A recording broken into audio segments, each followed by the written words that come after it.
ہے رمضان میں آتی نماز تراویح،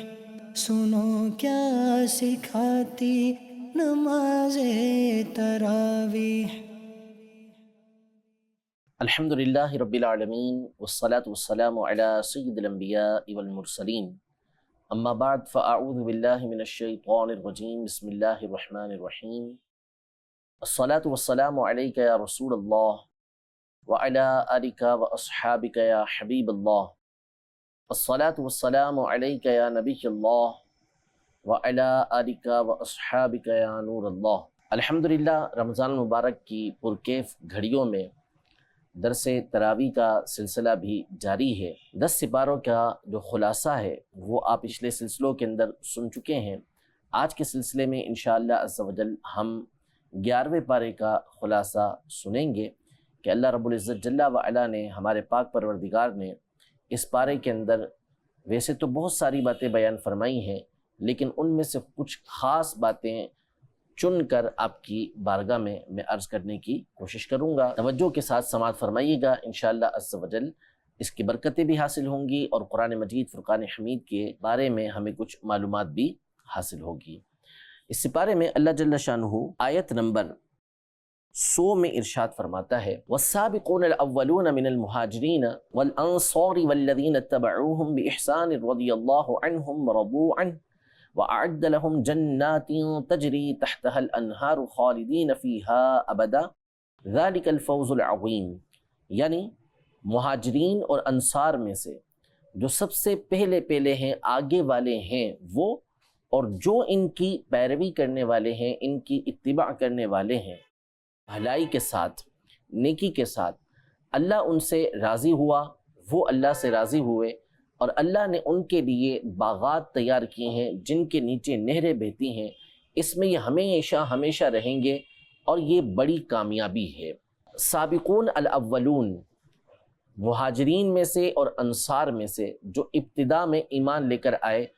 یا صحابہ کرام علیہم رضوان تمام کے تمام جو ساری امت سے پہلے ایمان لے کر آئے، ان کا تذکرہ اس آیت میں کیا گیا ہے۔ مہاجرین وہ کہ جو مکہ مکرمہ سے ہجرت کر کے مدینہ منورہ آئے تھے، اپنے وطن کو چھوڑا تھا، اپنے مالوں کو چھوڑا تھا، اور جہاں بچپن سے رہتے رہے، جہاں پیدائش ہوئی، نبی پاک صلی اللہ علیہ وسلم کی محبت میں، اسلام کی محبت میں، اللہ پاک کی رضا کے لیے اپنے وطن کو چھوڑ کر انہوں نے ہجرت کی اور مدینہ منورہ پہنچے۔ یہ جو نفوس قدسیاں ہیں، یہ جو حضرات ہیں، ان کو مہاجرین کہا جاتا ہے۔ اور انصار وہ کہ جب صحابہ کرام علیہم رضوان یعنی یہ مہاجرین مکہ مکرمہ سے مدینہ منورہ پہنچے تو انہوں نے نبی پاک صلی اللہ تعالیٰ علیہ وآلہ وسلم اور آپ کے ساتھ آنے والے جو صحابہ تھے ان کی وہ بے مثال خدمت کی، اور وہ ایثار کے انہوں نے مناظر پیش کیے، ایثار کا وہ جذبہ دکھایا کہ تاریخ اس کی مثال نہیں دے سکتی۔ ان کی اسی مدد کی وجہ سے، ان کی اسی نصرت کی وجہ سے ان کو انصار کا یعنی مددگار کا نام دیا گیا۔ یہ لوگ حقیقت میں مدینہ منورہ کے 2 قبیلے کے افراد تھے، اوس و خزرج کے نام سے مشہور و معروف قبیلے ہیں جو یہاں رہا کرتے تھے، اور یہی وہ حضرات تھے کہ جو ایمان لے کر آئے تھے اور نبی پاک صلی اللہ علیہ وسلم اور آپ کے صحابہ کے، آپ کے دین کے مددگار بنے، اور ان کو اللہ پاک نے انصار کا نام دیا۔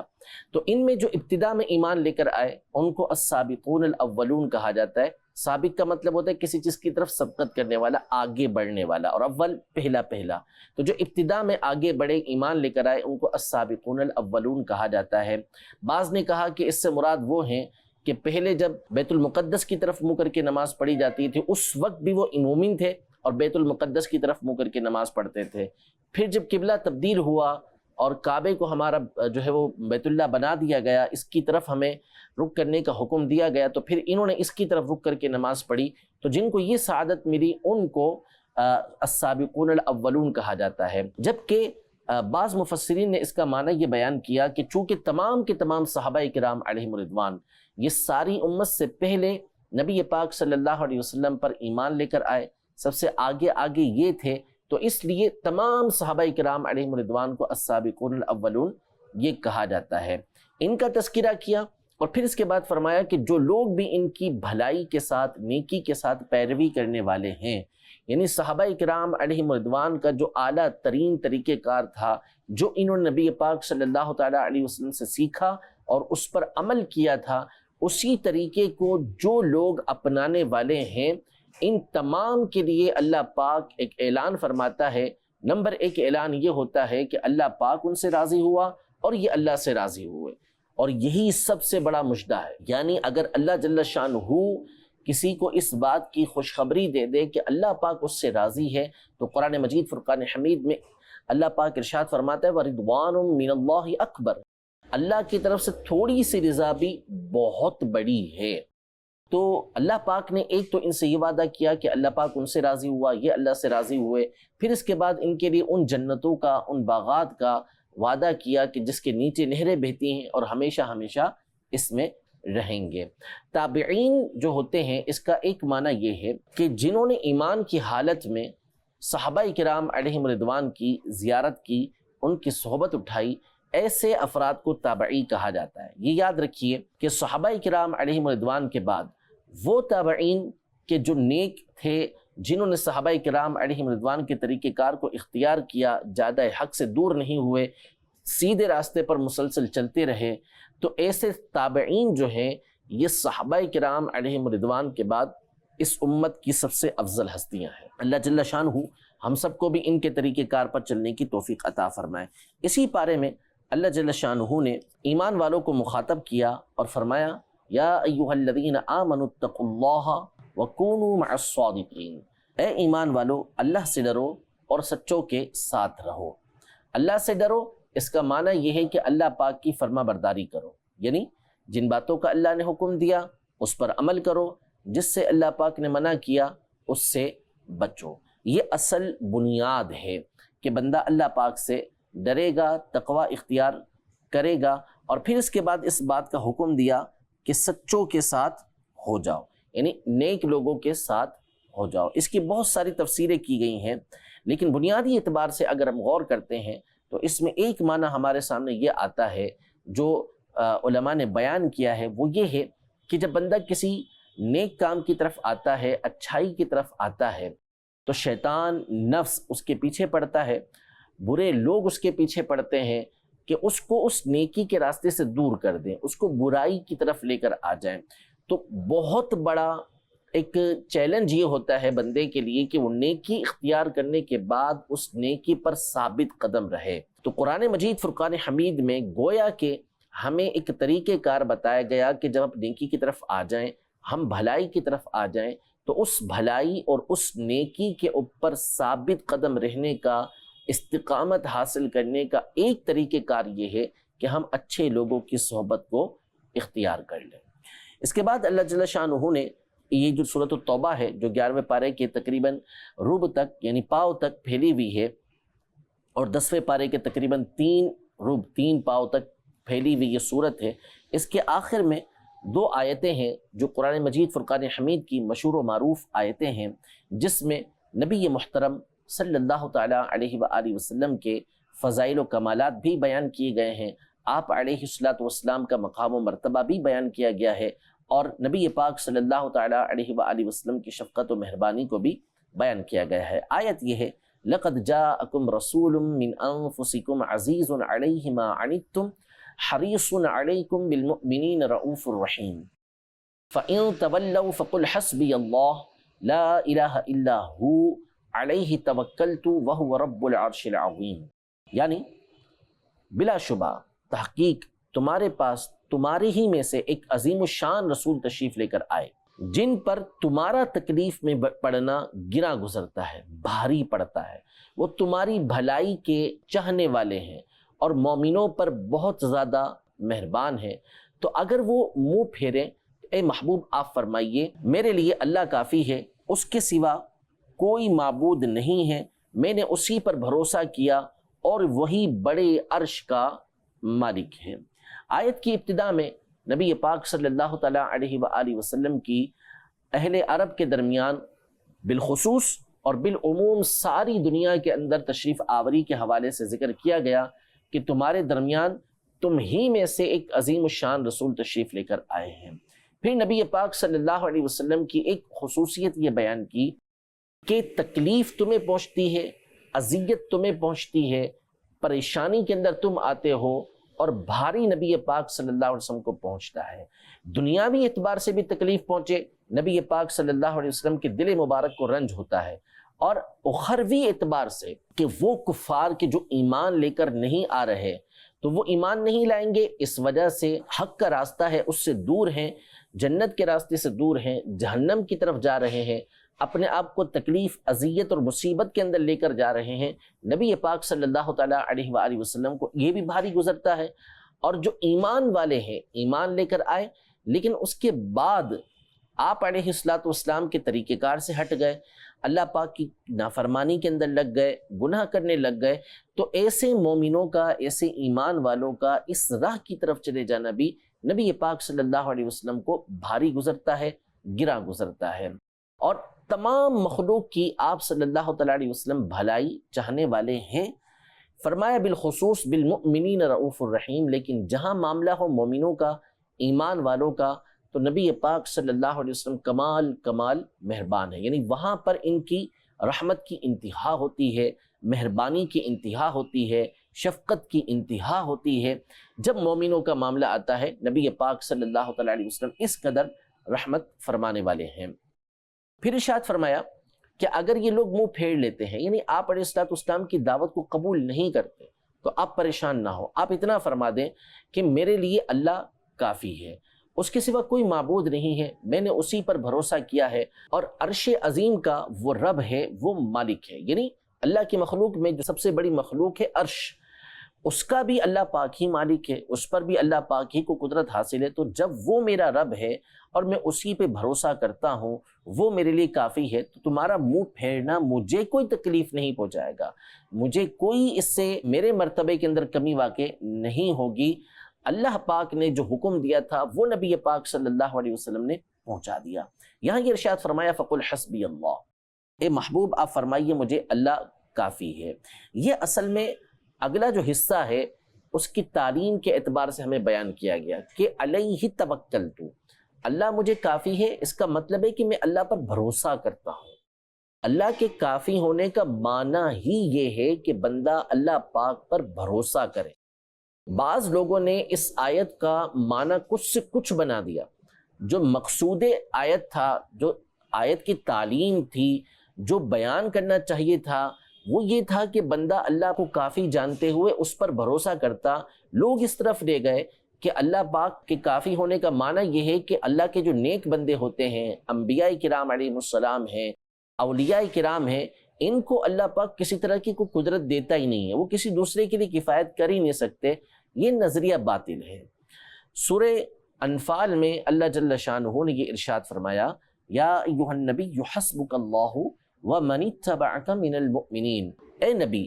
آپ کو اللہ کافی ہے اور جو مومنین آپ کی پیروی کرنے والے ہیں وہ آپ کو کافی ہیں۔ یہ حضرت عمر رضی اللہ تعالی عنہ کے لیے اس وقت نازل ہوئی جب آپ ایمان لے کر آئے، تو ان کے ایمان لانے پر اسلام کو تقویت حاصل ہوئی، قوت حاصل ہوئی۔ تو اللہ پاک نے ارشاد فرمایا کہ اے نبی آپ کو اللہ بھی کافی ہے اور یہ نیک مومن بھی کافی ہیں۔ تو ظاہر ہے کہ اگر بندہ تھوڑا سا غور کرتا ہے، توجہ رکھتا ہے اور اہل علم کی بارگاہ میں حاضر ہوتا ہے، تو وہ سمجھ جائے گا کہ جہاں بھی ہم اللہ پاک کی کفایت کی بات کریں گے، اللہ پاک کے کافی ہونے کی بات کریں گے، تو واضح ہے کہ اس کا معنی یہ بنے گا کہ اللہ پاک حقیقی طور پہ کافی ہے، اور جو مومن ہیں، جو بھی نیک لوگ ہیں، وہ اللہ پاک کی دی ہوئی کفایت سے دوسروں کو کافی ہوتے ہیں۔ اس کے بعد جو سورت ہے وہ سورہ یونس ہے۔ سورہ یونس یہ حضرت سیدنا یونس علی نبینا و علیہ السلام کے نام پر ہے، چونکہ اس پارے کے اندر، اس سورت کے اندر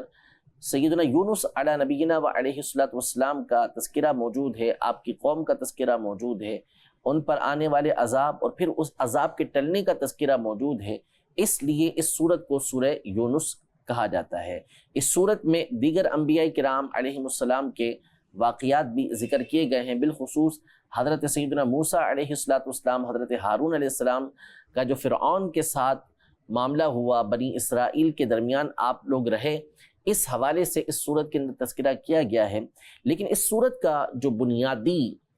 مضمون ہے اور خاص طور پر اس سورت کے اندر باتیں کی گئی ہیں، وہ کی گئی ہیں اللہ پاک کی توحید کے حوالے سے۔ اللہ پاک کے وحدہ لا شریک ہونے کے حوالے سے وہی معبود ہے، وہی خالق ہے، وہی رازق ہے، اسی کی طرف ہم نے لوٹ کر جانا ہے۔ قرآن کے برحق ہونے پر گفتگو کی گئی ہے، نبی پاک صلی اللہ تعالیٰ علیہ وآلہ وسلم کی رسالت کی صداقت کے اوپر گفتگو کی گئی ہے۔ اس میں کفار کی ایک بات بیان کی گئی، ارشاد فرمایا جب ان کفار کے اوپر ہماری نشانیاں روشن آیتیں پڑھی جاتی ہیں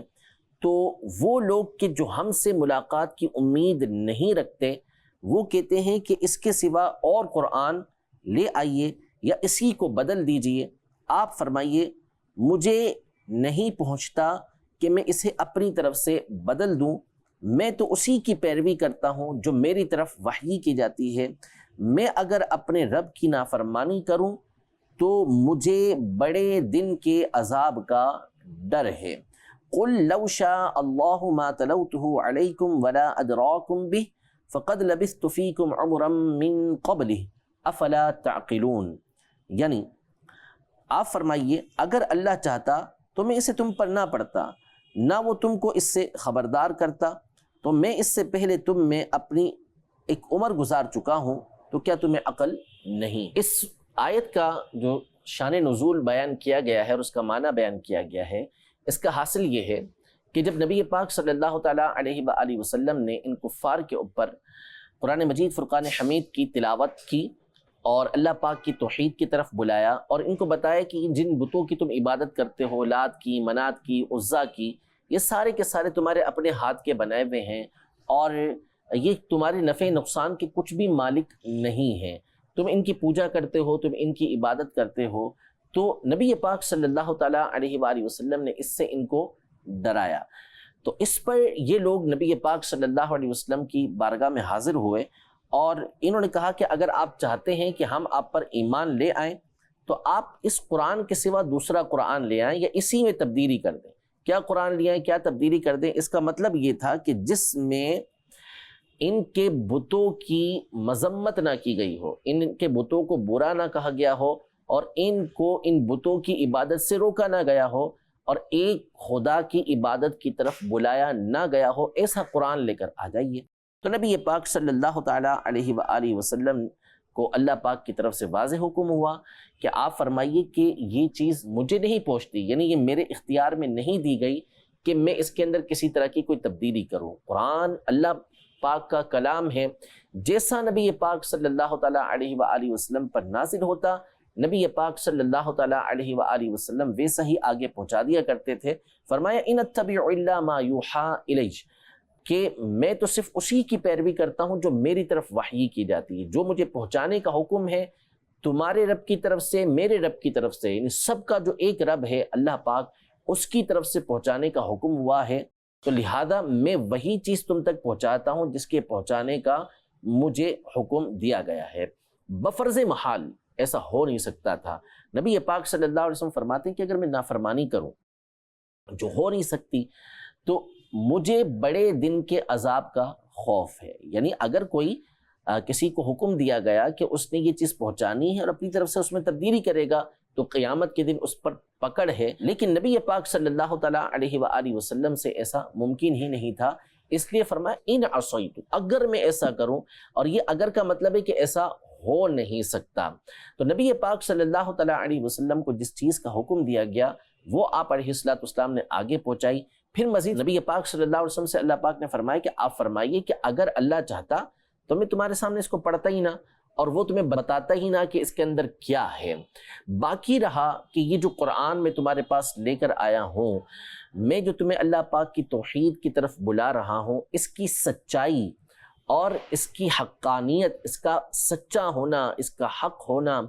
اس کا بالکل حق کے موافق ہونا، اس پر ایک بڑی دلیل یہ ہے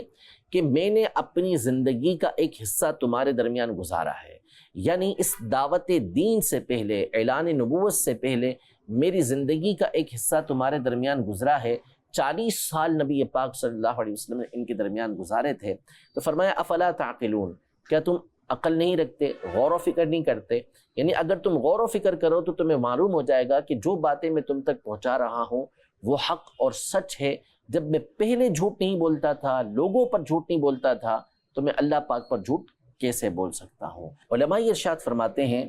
کہ یہ پہلی آیت ہے اور پہلی نشانی اور پہلا معجزہ ہے جو نبی پاک صلی اللہ علیہ وسلم نے کفار کے مطالبے پر پیش کی. یعنی گویا کہ جب کفار کے سامنے نبی پاک صلی اللہ علیہ وسلم نے اعلان نبوت فرمایا، قرآن کی جو آیتیں نازل ہوئی تھیں نبی پاک صلی اللہ علیہ وسلم نے ان کے سامنے بیان کی، تو اب جب نبوت کا دعویٰ کرے، اعلان نبوت فرمائے، تو پھر اس وقت وہ معجزہ پیش کرتے ہیں. نبی پاک صلی اللہ علیہ وسلم کی ذات کو اللہ پاک نے سراپا معجزہ بنایا تھا. فرمایا کہ اور کچھ نہ دیکھو، چاند کے 2 ٹکڑے کرنا اپنی جگہ پر، سورج کو پھیرنا اپنی جگہ پر، مختلف معجزات کو دکھانا اپنی جگہ پر. اصل یہ ہے کہ اگر میری ذات کے اوپر غور کرو گے، میرے کردار پر، میری سیرت پر غور کرو گے، تو تمہارے درمیان جب تم خرابیوں کے اندر مبتلا تھے اور ہو، اس میں جس طرح کی پاکیزہ زندگی میں نے گزاری ہے، اگر میری زندگی پر ہی غور کر لو گے تو تمہارے سامنے واضح ہو جائے گا کہ میری دعوت یہ سچ اور حق کے اوپر مبنی ہے. اس سورت کے آخر میں اصل سورت جن نبی علیہ السلام کے نام پر ہے، یعنی حضرت سیدنا یونس علی نبینا و علیہ السلام، ان کا واقعہ ذکر کیا گیا ہے. حضرت سیدنا یونس علی نبینا و علیہ السلام نینوا کا علاقہ تھا جو موصل کے قریب تھا، اس کی طرف آپ بھیجے گئے تھے، اور وہاں کے جو لوگ تھے وہ کفر و شرک میں مبتلا تھے اور آپس میں طرح طرح کی خرابیوں کے اندر، ظلم و ستم کے حوالے سے، لوٹ مار کے حوالے سے، اور جس کو کہہ لیں کہ ایک دوسرے کو دھوکہ دہی کے حوالے سے، یہ بہت زیادہ ان کے اندر خرابیاں موجود تھیں. حضرت یونس علیہ نبینا و علیہ السلام نے ان کو دعوت دی، لیکن یہ ایمان لانے کے لیے راضی نہ ہوئے. یونس علیہ السلام نے ان کو وارننگ دی اور بتایا کہ تم پر اللہ پاک کا عذاب آنے والا ہے. یونس علیہ السلام ان کے درمیان موجود تھے، تو انہوں نے کہا آپس میں ایک دوسرے سے گفتگو کرتے ہوئے کہ اگر تو یونس علیہ السلام نے رات ہمارے درمیان گزاری تو ہمارے پر عذاب نہیں آئے گا، اور اگر یہ یہاں سے چلے گئے تو پھر ہمارے پر عذاب آئے گا. سیدنا یونس علیہ نبینا و علیہ السلام اپنی قوم کے پاس سے چلے گئے. صبح ہوئی تو یونس علیہ السلام کی قوم نے دیکھا کہ دھواں جمع ہونا یہ شروع ہو گیا ہے. یہ سمجھ گئے کہ اللہ پاک کی طرف سے عذاب آنے لگا ہے، تو گڑ گڑا کر اللہ پاک کی بارگاہ میں حاضر ہو گئے، سجدوں میں گر گئے، توبہ کرنے لگے، اللہ پاک سے معافی مانگنے لگے اور عرض کرنے لگے کہ اگر یہ عذاب دور ہو جاتا ہے تو وہ ایمان لے آئیں گے. یہ واحد قوم ہے کہ جن کے سامنے جب عذاب کے آثار واضح ہو گئے اور انہوں نے توبہ کی تو اللہ پاک نے ان کی توبہ کو قبول فرمایا. قرآن پاک میں اللہ پاک سورہ یونس میں فرماتا ہے فَلَوْلَا كَانَتْ قَرْيَةٌ آمَنَتْ فَنَفَعَهَا إِيمَانُهَا إِلَّا قَوْمَ يُونُسَ لَمَّا آمَنُوا كَشَفْنَا عَنْهُمْ عَذَابَ الْخِزْيِ فِي الْحَيَاةِ الدُّنْيَا وَمَتَّعْنَاهُمْ إِلَىٰ حِينٍ. کہ کوئی ایسی بستی نہیں کہ جو ایمان نہ لائی، تو کیوں نہ ہوا کہ کوئی ایسی بستی ہوتی کہ جو ایمان لاتی تو اس کا ایمان اس کو نفع دیتا. ہاں، یونس علیہ السلام کی قوم کہ جب وہ ایمان لے کر آئے تو ہم نے ان سے رسوائی کا عذاب دنیا کے اندر دور کر دیا اور ان کو ایک مدت تک برتنے کا موقع دیا. یعنی جو بھی بستی ایمان لے کر آئے تو اللہ پاک اس کے ایمان کا فائدہ اسے پہنچاتا ہے، اور جو ایمان لے کر نہ آئے اس کا فائدہ نہیں پہنچتا. یونس علیہ السلام کی قوم، جیسا کہ میں نے عرض کیا کہ واحد قوم تھی کہ جب عذاب کے آثار انہوں نے دیکھ لیے تو ان سے عذاب کو دور کر دیا گیا، باقی ایسی کوئی بستی نہ ہوئی. جیسے مثال کے طور پہ فرعون ہے، فرعون بھی غرق ہونے لگا تو اس نے توبہ کرنا شروع کی، لیکن اس کی توبہ قبول نہ ہوئی. وجہ کیا تھی؟ اس کی علماء نے مختلف وجوہات بیان کی ہیں. ایک وجہ یہ بیان کی گئی ہے کہ یہ اللہ پاک کی مرضی ہے، اس نے یونس علیہ السلام کی قوم کے ساتھ یہ خصوصیت رکھی، ان کو اس کا موقع دے دیا، لیکن کسی اور کو یہ موقع نہ ملا. دوسری وجہ علماء نے یہ بیان کی کہ ان کو ابھی عذاب کے اندر مبتلا نہیں کیا گیا تھا، جبکہ فرعون یا دیگر قومیں جو تھیں وہ عذاب کے اندر مبتلا ہو چکی تھیں. اب عذاب کے اندر مبتلا ہونے کے بعد پھر توبہ کو قبول نہیں کیا جاتا. رب العزت جل وعلا ہم سب کو قرآن مجید فرقان حمید کے احکام پر عمل پیرا ہونے کی توفیق عطا فرمائے. اللہ جل شانہ توحید کا صحیح معنی اور مفہوم ہمیں سمجھ کر ہمیشہ اس پر قائم و دائم رہنے کی توفیق عطا فرمائے. اپنے پیاروں کی محبت، عقیدت اللہ پاک ہمیں تا دم موت عطا فرمائے، اور اس کا فائدہ اللہ پاک ہمیں قبر و حشر میں بھی عطا فرمائے. آمین بجاہ النبی الامین صلی اللہ تعالی علیہ وآلہ وسلم. رمضان میں آتی نماز تراویح، سنو کیا سکھاتی نماز تراویح.